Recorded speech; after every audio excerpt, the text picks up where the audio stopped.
guys, Mike here from Lunch Money Comics. It is Black Friday, the day after Thanksgiving, and there are tons of amazing sales going on all over the place.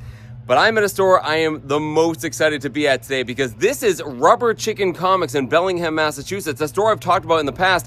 They have fantastic deals any day of the year, but for this weekend, they have 25% off everything. Yes, I'm excited to check out their amazing and legendary $5 bins, but there's also some wall books I'm pretty excited to look at. So let's go inside, check out this amazing sale, and see if we can get some awesome deals. Yeah.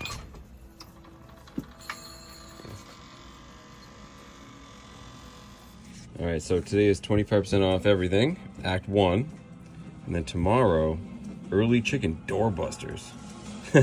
Awesome. Oh, trade paperbacks too, huh? Oh, that's tempting. Check out the wall books.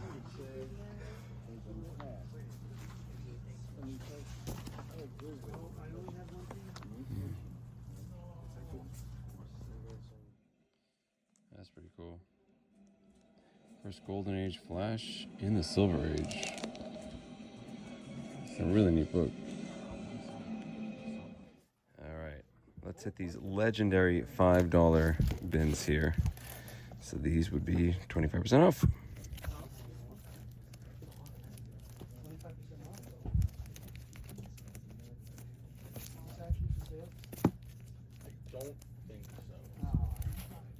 Let's load that cover.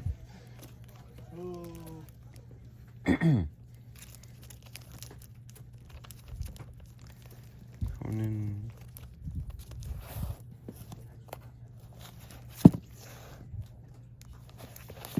Like that.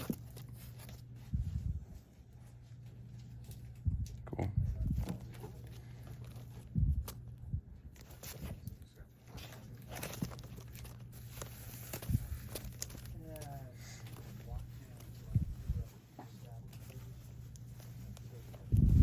Go back on Sunday then? Yeah. Avengers.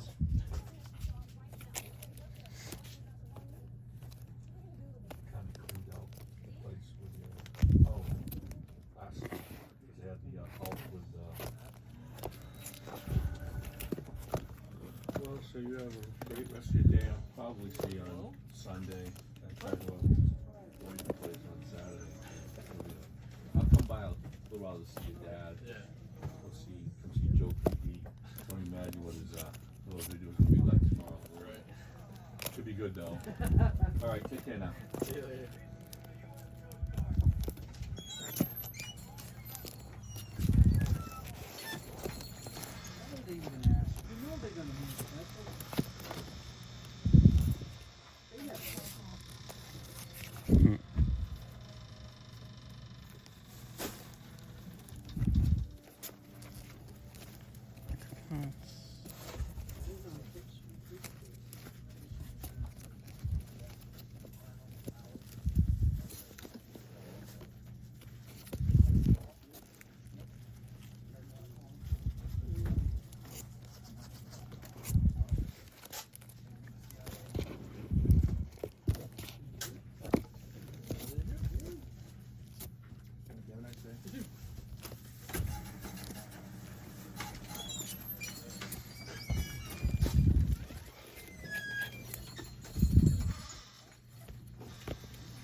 Yeah, can't come up with the small things. Come on.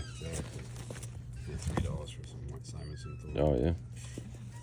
I'll take it. Close personal friend, Walt Simonson. I know, right? I wish.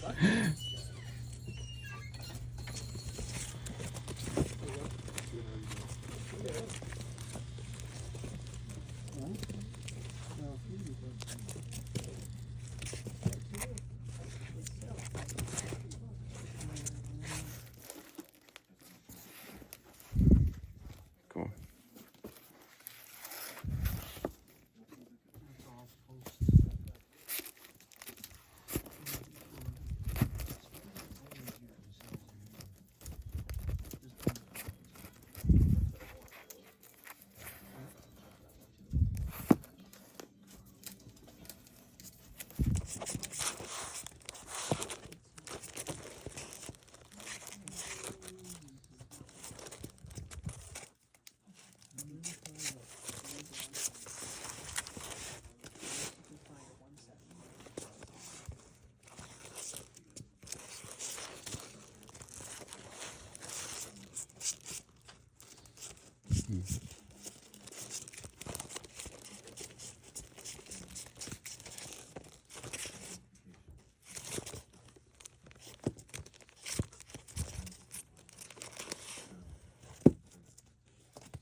Cool.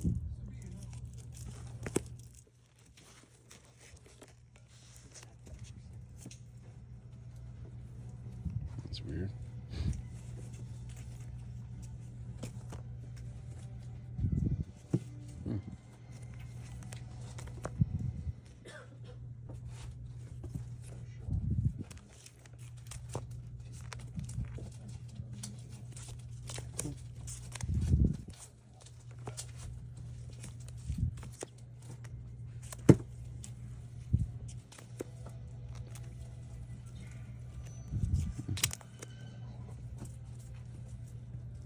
That's cool.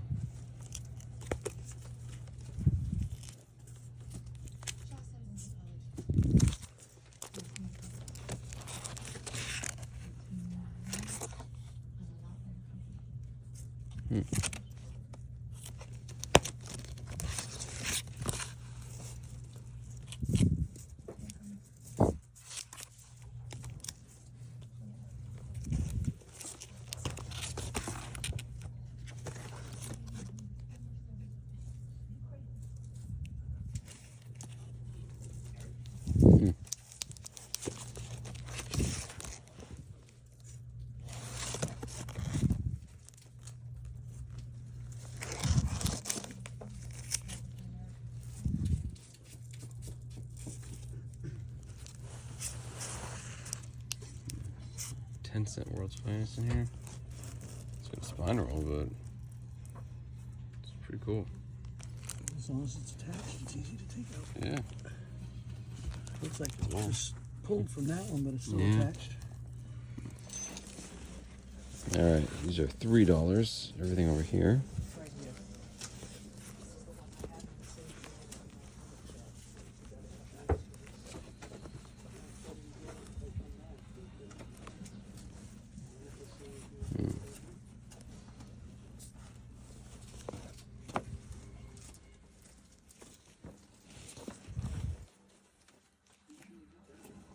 It's the X-Men. A lot of classics.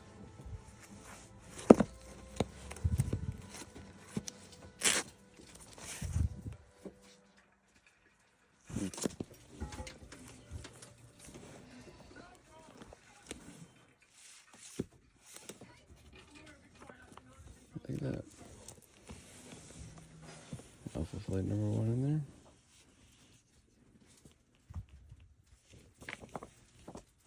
All beat up.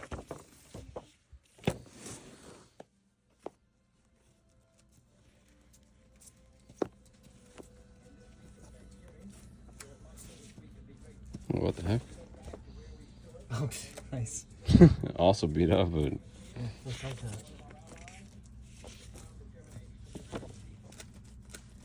A little beat up, but good enough, right? yeah, good enough. It's gonna be $2 and change when it's all said and done. So.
X-Men. I think that's first Omega Mutants. Classic Nightcrawler story.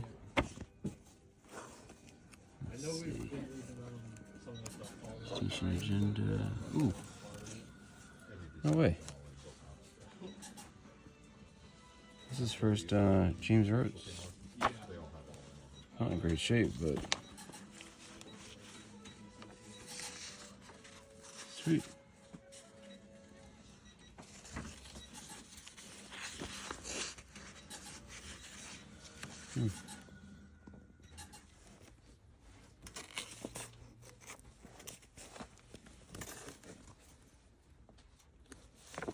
That's cool.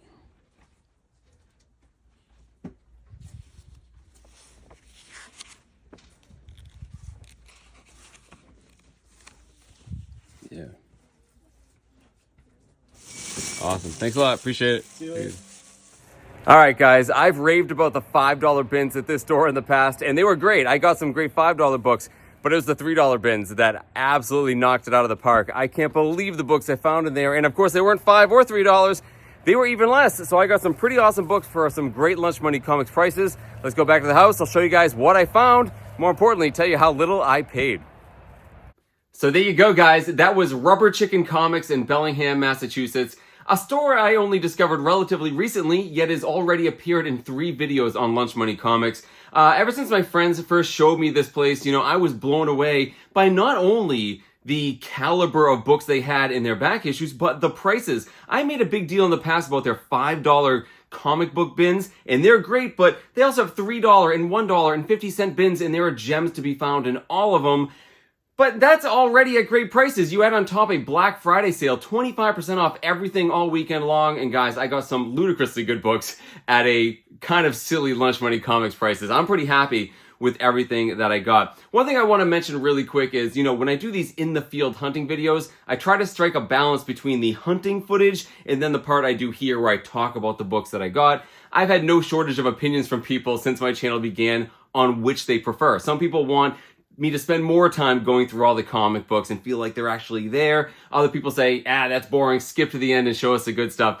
For this video, I figured these books are so good in the back issues, I'd take a little bit more time, show a little bit more. Easier said than done. Honestly, guys, when I'm filming this stuff, there's lots of distractions. People are talking to me. Sometimes there's music playing. I'm often breathing into the camera and there's some awkward pauses. I decided to let most of that go and show you guys a lot of this organic hunting in this video. So for you in the former group that likes this sort of stuff, hopefully you like this little bit of a longer cut. All that being said, guys, I do have some fantastic books at a great price. If you like this sort of stuff and you want to support the channel, head on down, like, comment, subscribe, and follow me on Instagram under Lunch Money Comics IG. So although I've made a big deal about those awesome $5 bins, I think some of my best finds were in the $3 bins, which honestly, I sort of overlooked. My friends Steve and Ethan were there. They were going through them, finding lots of great stuff, showing me some X-Men books, but I didn't really pay them much attention until I was about to leave. I hit those $3 bins, and I think my best bargains I found in there. Let's start with this first book here I simply got because I wanted to read it. It's this. This is Werewolf by Night, number 39 from 1976, a Rich Buckler cover. And this is the first meetup between two of my favorite Marvel characters, Jack Russell, the Werewolf by Night, and Brother Voodoo. I've talked about Brother Voodoo recently on my channel. He is a magic user, primarily uses kind of like, black magic, voodoo. He is a good guy, often associated with Doctor Strange. And yeah, I love these matchup comics, especially when they're two sort of supernatural beings like this. And as typical, guys, when you have two heroes meeting up, when they first meet, there's usually a fight, and then they team up together. That's exactly what goes on in here. Because I like both these characters very much, I got this simply because I wanted to read it. And remember, guys, it was in the $3 bin, but with 25% off, $2.25 for an awesome Werewolf by Night. I gotta go for it, guys. Very, very cool. Definitely can't wait to dig into that one. Here's a bona fide key. Look at this. We have Avengers number 144 from 1975. Great Gil Kane cover, although the interior pencils are George Perez. And this book right here happens to be the first appearance of Patsy Walker as the superhero Hellcat. Longtime member of the Avengers and the Defenders. Now, Patsy Walker is a very interesting character because she actually goes back to the golden age, back to Timely Comics, which was the precursor to Marvel Comics, and she was one of the stars of their teen romance comics. Well, here we are in the 1970s. Marvel still has the rights to this character. Superheroes are big, so what should they do? Put her in a superhero costume, and she basically gains the powers of a cat. She's fast, she's agile, she has claws. And again, a longtime member of the Avengers. This is her first appearance as the superhero. Now, normally this book absolutely goes for more than $2.25. This one is pretty beat up. It's hard to see, but there's definitely some staining right here, some color lift. That's okay, guys. A little over $2 for this book right here. Absolutely going to pick it up every single time. Pretty awesome. The last one I got out of the $3 bin, I can't believe this was in there. And actually, I'm even more shocked my friend Ethan didn't see this because he's an Iron Man fan and a Bob Layton fan. Look what we have, guys. Invincible Iron Man number 118 from 1978. Great Bob Layton cover.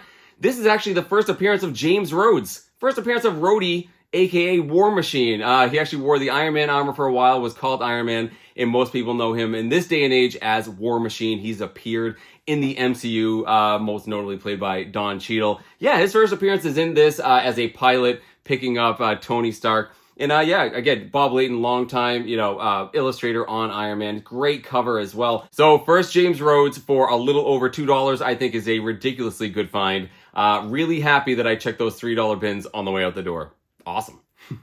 So now let's jump over to the $5 bins. And again, in a previous video, I got some ridiculously good stuff out of there. I got the second appearance of Mr. Freeze. Just really good stuff. Actually, what bothered me about those $5 bins last time is how many books I skipped. I was going over the footage when I'm editing that, and I'm thinking to myself, why didn't I buy more of these books? And a lot of the people in the comments said the same thing. What was I thinking? So I was really excited to dig into the $5 books, and definitely got some great ones for the price. Let's start with one that is definitely a little bit different for Lunch Money Comics. It's this. This is Scooby-Doo, Where Are You? Number 10. It's from 1972, so some early Scooby-Doo. Now, why did I get this? I do love Scooby-Doo, by the way. So do my kids. But here's the thing. I've been told by a ton of people that Scooby-Doo is a very collectible comic book. I had a lot of people down in my comments tell me, hey, if you ever stumble across those Scooby-Doos, you pick them up. Because there is definitely a lot of people that are interested in them. Hey, and who am I to argue with the people down in the comments, guys? And I don't honestly see them very often, and when I do, they tend to be pretty beat up. Well, I saw this one, issue number 10, again, 1972. Awesome dark green cover. I don't know what's going on in it. Again, I'm guessing the Mystery Incorporated kids are up to some mystery solving, but very cool looking comic book. There are some spine ticks on it, but other than that, it's actually a pretty decent book, and I think it's definitely worth $3.75, which is what this is with the Black Friday deal. So let me know down in the comments if you are a Scooby-Doo fan, and if you're a Scooby-Doo comic collector, I would definitely like to hear from you. Next up, this is kind of an interesting book right here. This is Marvel Age #2 from 1983, and you might recognize this cover if you're an Alpha Flight fan, because this is the same cover as on Alpha Flight #1, also from 1983. Yeah, these Marvel Age comics were sort of preview comic books, lots of like editor's notes, previews of upcoming series that were coming out, and that's exactly what we have here. Later on in 1983, we had Alpha Flight start in their own ongoing series done by John Byrne. He was the writer, the illustrator, the inker. He did everything on it. But of course, Alpha Flight had appeared earlier in X-Men issue number 120. Well, this Marvel Age comic predates the first Alpha Flight issue, making this the first cover appearance of the whole team. And also, although a lot of these characters did first appear in that X-Men comic, a couple of them like Puck and Marina, this was their first appearance, and therefore this would be their first sort of cover appearance. Yeah, either way, guys, I like Alpha Flight. This isn't a very expensive book. I was happy to pick it up. It's in pretty nice shape. Also, in the inside, there's a whole bunch of bios of each of the team members. So I thought it was cool. Definitely something worth picking up for this Alpha Flight and X-Men fan. Next up, this is kind of a cool comic book. Actually, first I want to mention I am primarily a Marvel fan, but the rest of these books are actually DC. And this one I want to show you is kind of interesting because it features a character that I only first discovered about a month or so ago. Learned a little bit more about this obscure character and kind of got into him. So I was really excited to find this comic book, which is their first appearance. It's in this book. This is DC Showcase number 82 from 1969. Awesome Joe Kubert cover. And this is the first appearance of this character, Nightmaster. Now, I first talked about this character about a month ago when I found his third appearance, so Showcase number 84, at a yard sale. I knew nothing about this character, so when I got that comic book, I did a little bit of research and found out that he was a rock star who comes across a magical ancestral sword and then fights like supernatural threats. He's kind of like Marvel's Black Knight in a lot of ways. But that's all I really knew about the character, and I kind of appealed to the DC collectors out there. Let me know down in the comments if you knew who this character was. But I did get interested in him because I like these weirder DC characters. Well, here I am a month later, and I find his actual first appearance, and I did flip through it, and I was kind of wrong about him. So I was picturing in my mind he was like a hard rocker, and that he was fighting against like the occult and dark supernatural forces. Well, that's not exactly true, because remember, this is 1969. This is still before like the horror comics of 1970s, where they sort of relaxed some of those, pre-code horror ideals they had for decades. When you open this up, it's definitely more PG oriented. His rock band is more of like, I don't know, they're more like the Monkees. They're more like a psychedelic 60s rock band. Kind of like the Monkees, or for you really nerdy comic collectors, like the Maniacs. Those of you that remember the Maniacs, that's a really deep cut. But it kind of reminded me of that. Yeah, he gets whisked into this alternate dimension, told that he has this ancestry, he's given this magic sword. And it's not really like the occult that he's fighting. It's more like sword and sorcery. You see it right here. Sword and sorcery saga. It's more like Conan the Barbarian or like Dungeons and Dragons, right? Castles and goblins and specters and stuff. It's a cool comic book, so I had to pick it up. One really amazing thing about this, though, guys, is the condition. I do not think this book was ever read. Yeah, there's a little bit of wear on the spine, but otherwise, this is a beautiful copy. I opened this comic book up, crisp white pages. Unbelievable the condition that this book is in from 1969. Again, I'm pretty sure no one's read it before, or at least hasn't read it in decades until I cracked it open. It's in beautiful shape, and because of that, I'm very happy to add the first Nightmaster in high grade to my collection. Again, let me know down in the comments if you are a fan of this relatively obscure character. I'd love to hear from you. So these last two comic books I want to show you are Silver Age DC comics. Now, like I said, when I went to this store before and I saw all of those $5 books, there was a ton of DC Silver Age. I only got a couple, but watching that footage back, what was I thinking? There were so many great books in there, so I was really excited to get another pass at these, and I ended up with 2. And even now, I'm second-guessing myself. I should have got more. So let's start with this one. This is a book from 1960. This is a 10-cent World's Finest. So this is World's Finest number 112 from 1960, cover by Kurt Swan. And this is not a key issue or anything, but it's kind of a fun story. It's about this creature right here, which they're calling the Menace of Superman's Pet. So Superman, to start this comic book off, is in outer space. I think he's saving the Earth from an asteroid. And when he comes back, he finds out he has a little creature that's stowed away, that's clung on to him. And it looks like this. Not like this little tiny, cute little creature here. And it's basically glued at Superman's hip. Does not want to get away from him. Well, Superman is still trying to fight crime, and this thing is kind of in his way. So he finally gets away from this creature. And the creature does not like it. He kind of gets separation anxiety and grows up into this big monster. Starts causing lots of mayhem and destruction. And because this is a world's finest comic book, you also have to have Batman and Robin who team up with Superman to try to stop this creature. Superman decides, hey, I gotta find out where this creature actually belongs. He goes and brings the creature into outer space, comes across another asteroid that has kryptonite in it, and it starts to hurt Superman. So what does this loyal pet do? He jumps in front of Superman, absorbs the radiation, and dies, but saves Superman. It's very, very sad. Little low-key pet sacrifice, I guess. And then Batman at the end says, wow, what a loyal pet he was. It's a silly comic book, guys, but for $3 and, 75 cents, I think you can't do any worse for a 1960 10-cent World's Finest. I think it's awesome. I think it's fun. Not in the best shape, big spine roll, but still, guys, very readable. Staples is solid. Pretty awesome pickup right there. I love reading these old kind of kitschy DC books. But the last one, guys, is a bona fide key, and this is actually a pretty cool comic book. It's this.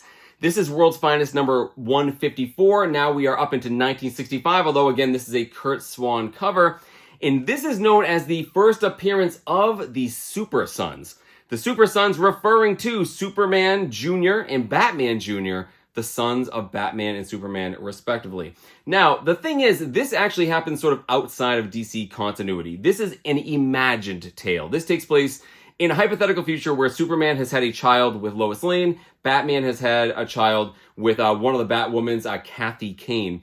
And again, they start off as rivals, these two boys, and then they end up becoming best friends. And again, this does not take place in canon or continuity in DC. However, later on, of course, these characters would have sons. We'd have Jonathan Kent, we'd have Damian Wayne, and they would team up. And whenever they do, they are referred to as the Super Sons. This is their first appearance. Again, it doesn't happen in continuity, but this is the first time you see their boys sort of team up. And because of that, this is a pretty cool little minor key issue. I thought it was really neat. And the best part about it, it's actually in pretty good shape. There is some spine ticks on the side here you can barely see, and it is a white cover, so it shows every single speck of dirt and dust there is. But it's still a really cool comic book, guys. I don't know, it just really, really spoke to me. I thought it was really fun, and yeah, I found out it was kind of a key issue. Definitely worth picking up at such a great price. So I got all of these comic books, guys, from the $5 bins and the $3 bins. I didn't even have a chance to go through, the $1 bins. But I got all of these books here with that Black Friday discount for about $25, which I think is an insanely good deal. Another way of looking at it is that, I bought all these $5 books and these ones were all free. But 25 bucks for all of these, guys, I think that is an absolutely killer deal. Head on down to the comments and let me know if you think that's a great price. I think it is. But let me know which one of these is also your favorite. And once again, guys, if you ever find yourself, south of Boston, down near Rhode Island, definitely stop in Rubber Chicken Comics. They have fantastic back issue hunting. It's a real lot of fun. Really great prices, and that's even when they don't have these great sales, right? So again, guys, let me know which one of these is your favorite. And in the meantime, keep hunting for comic books in strange and unusual places. Thank you all so much for watching, and I'll see you all next time.